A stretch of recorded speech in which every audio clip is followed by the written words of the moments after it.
I've been to myself, just me lately. I don't need a lot. What's up, you guys? Shanice here, back with another video. So today, again, this is a request video. Someone asked for a video on how to create static, and that's what we're going to do today. Shout out, sis, for requesting this video. And if y'all have any other requests, please let me know. But let's just hop right into this video. So I've already created some knotless knots in the front. That's not what this video is about, so we're not going to go into how to make these knots. Generally, you need about 2 to 3 strands of hair coming from the front. Now, these braids are recycled braids, so they're not going to be tied and all the way at the hairline, but you get my drift. Of course, the closer to the hairline, the better. And you'll see why in a minute. It's a good idea to show you what it looks like if the braids at the hairline are not right at the front. So that way you'll see why it's wrong. Well, anyway, let's get right into it. So the things that we need. This is something you don't have to have. This is a back comber. I think they call it different things. To me, it's a teaser, but I think they call it a back comb in the crochet community. I don't always use that, but it is helpful to have. What I do have to have is that hard bristle brush. You hear it? Yeah. Make sure it's a hard bristle brush. It doesn't have to be this one exactly, but as long as it's a hard bristle, it'll help you. And then also you need an eyebrow shaver. I use scissors in the beginning of my illusion crochet journey, and it's not the best option. I stumbled across the eyebrow shaver because I couldn't find my scissors one day, and I just never looked back. You need that. Hard bristle brush, you need. The eyebrow shaver, you need. The back comb is optional, but it's a good tool to have. So the first thing we do is we start by creating some loose strands at the top. And how we do that is taking the eyebrow shaver and gently rubbing it down these strands of hair. I always like to try to just do it on the inside, so the back side of the illusion. You don't want to start at the front. If you have to do the front, then you have to. But I find that it creates a lot of flyaways that you don't need, especially when you're dealing with straighter or wavier hair. But curlier hair, you don't necessarily have that issue. But this being synthetic straight hair, which was a request by some of you guys, is going to have a lot of flyaways, but that's not necessarily the case if you're dealing with a softer texture hair. The softer the hair, the softer you want to go with the eyebrow shaver. This is synthetic braiding hair that I'm using, so I'm going down a little harder than you would with softer hair. So just keep that in mind, okay? This is something you can't undo unless you take the strands out. So when I say less is more, you can always go back and shave more if you need to, but just start out with a little bit, okay? Because, you know, if you mess it up, then you got to take the whole strand out and start all over again. And you don't want to do that. So now I'm going to start with the back comb. You don't have to. You can start with a hard bristle brush or a regular comb, honestly, but I'm going to use that right now. And I'm just going to back comb the hair. Now, as you see, because it's synthetic braiding hair and it's harder, you know, it's going to create those flyaways. That's why I like to, regardless of if the hair is soft or not, I try to start at the back of the illusion, the inside of the illusion, so that you don't have such an issue with flyaways. Now, if you're dealing with a human hair or a hybrid, you know, then you don't necessarily have that issue because you can apply heat and product and all that kind of stuff to keep the flyaways away. But again, we're dealing with braiding hair. So you really don't necessarily have that option. You can do some product or something, but we're not going to do that today because it's all about just creating the static. And that's all that we're doing. We're basically going to brush it down to the root. The closer you get to the root with the stray short hairs, the better. We're pretty much just making a jumbled up mess, to be real. Again, if this was softer hair, it wouldn't look so harsh, but we're dealing with, you know, a blonde synthetic braiding hair. So, it's going to be a lot messier. But this is the method that you use to create that static. And the closer you get to the root of the hair, to your actual cornrows, the better it's going to look. Okay. So we're just taking that hair and we're teasing it and pushing it down, creating that static. You see how now those are individual strands so much as it is kind of coming out of the root. Now it's not coming out of the root because again, those braids are older, so it's not right at the hairline. So you see what happens when it's not at the hairline. You kind of have that separation of the two, which is not a big deal if the hair is the same color. But when you're dealing with a different color hair, you definitely want to make sure that you have it right at the hairline. And of course, there's ways to do that without creating so much tension on their hairline. That's one of the things we'll go over in one of the classes that, I'm excited about. Y'all make sure to stay tuned for that. But anyway, I'm going to show you how we created in the parts. Okay, so now what I'm just doing is making regular knotless knots, and I'm fast forwarding through that because again, that isn't the purpose of this video. But yeah, I'll be back when we're done making those knots.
Okay, so as you see, we have knotless knots on both sides. So it's like she can have a part on one side or she can have a part on the other side.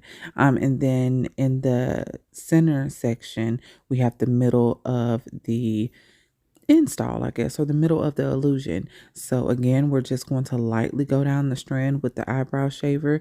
We're doing it towards the inside and not the outside. You want to especially do this when you're dealing with straight hair. But again, if it's softer or human or hybrid hair, you don't necessarily have that problem, but still try to do it on the inside. If you have to do it on the outside, then you're going to have to go in and, add product and make sure it looks good and all of that. But it's much easier if you only have to shave it on the inside. But some hair, you have to do the outside. It really just depends on the hair. And again, that's stuff that we will go through, textures and stuff like that in our classes that are coming up. So again, y'all make sure to look out for those. So anyway, we're just going through and we're back combing and teasing it, pushing it all the way to the root. And it's going to create that illusion.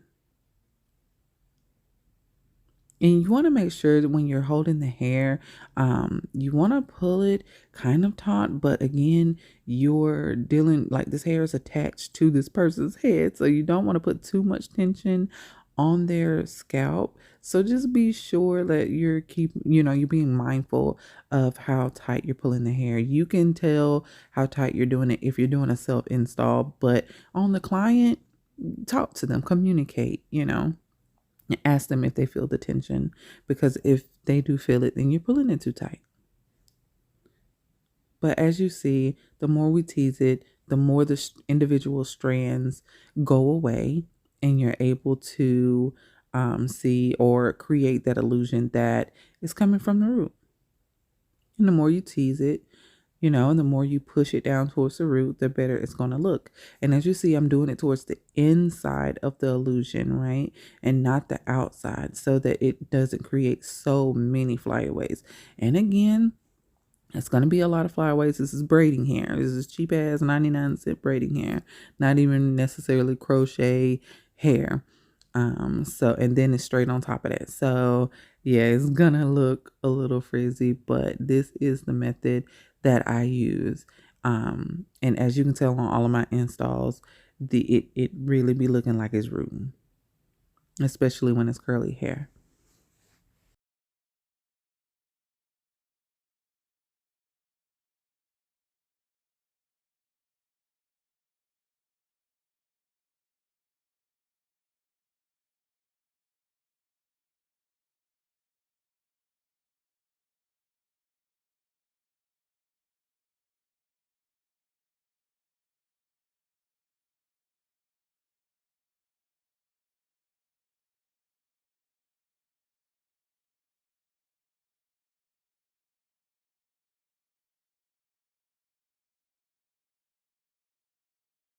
And I try my best to keep it a little tame on the inside. But again, for the 1,000th time, this is braiding hair.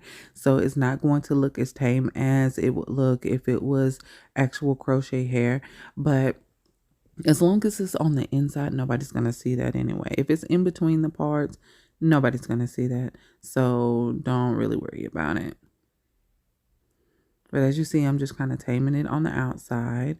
Trying to get away the flyaways. Yeah, you can add product and really get rid of it, but for demonstration purposes, we're not even gonna get into that. We just talking about how to create that static, and that's what we're doing.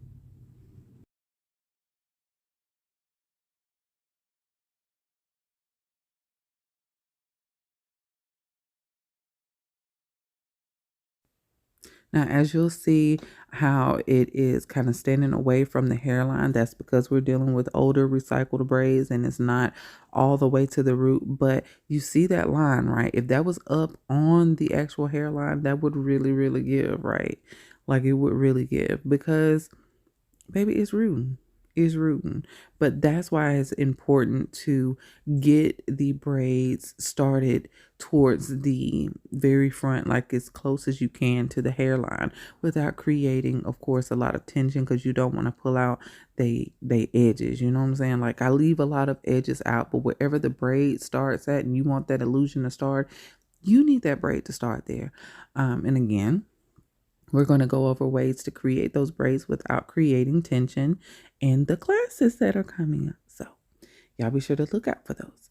But yeah, this is pretty much it. Now I'm just going through, you'll comb it, detangle the ends, make sure that all of that is straight, and go from there. If you need to, apply heat, if it's a hybrid or a heat resistant hair or product, if that's what you need to do to get rid of the flyaways, you'll do so at this point. But other than that, that's all it is to it, sis. That's it. That's all. That's it. So let me know what y'all think of this video. Let me know if y'all are excited about the classes that are coming up, because I sure am. Thank you guys so much for watching. Love you so much, and I'll see y'all in the next video. I've been to myself, just me lately. I don't need a lot.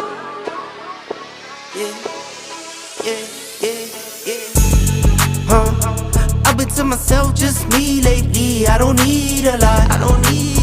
No. Just me and the fam, few friends ain't playing. I don't speak a lot, and I can't stop. And I can't stop. And I can't stop. And I can't stop. I'm that cash money getter, big showstopper. 4 kids having, no chain rocker. Make my business, work my business, count them digits, earn them winnings. I see you in my rear view and you been trying. Said you out here doing numbers but you been lying. And you know my little baby been fine. In the crib, bet she do it for the 9-9. I've been to myself, just me lately. I don't need a lot, no. Just me and the fam, few friends, ain't playing, I don't speak a lot. And I can't stop, and I can't stop.